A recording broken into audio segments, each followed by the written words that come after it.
Dobar dan, stigla nam je nova dugoočekivana epizoda slova E.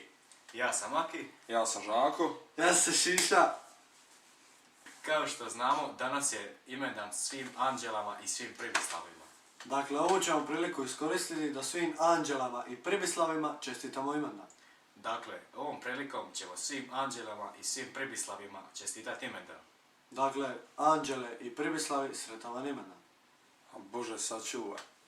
Uglavnom danas idemo dalje u slovo E.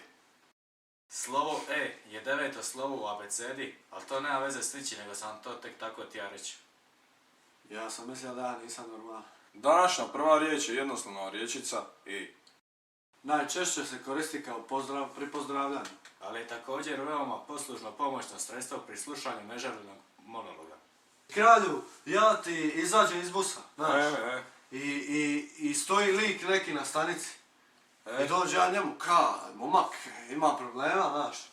Ja meni, nema problema, nema problema. Nema problema. Druga magična riječ koju ćete za 2 minute znat je ebete. Ebete, glup, tup ili tvrtko je jedan od mnogih sinonima kojima ćete uvrijediti svog sugovornika.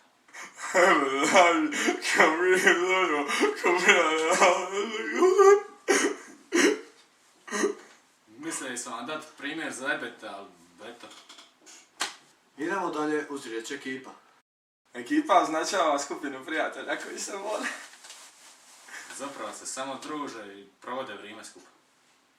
Na primjer, kad se ide vanka, zna se ko će ići, a koga ćemo brokovat. Tako, Žalko, brokujemo Jeru. Aha. I? Sljedeća riječ koja će vas izbezumiti je evala. S dodatkom ti, evalati, može značiti i bravo. Bravo! To je to! Evalati! To!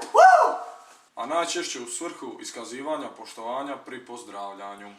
Evala se rijetko koristi u rječniku mladih Splićana. Koriste penzioneri i babe koje smrde. Posljednja riječ ove dugo očekivane epizode je ekstra. Riječu ekstra opisujemo nešto što je super, predobro ili nam se jednostavno sviđa. Riječ ekstra koristimo u različitim situacijama. Ekstra!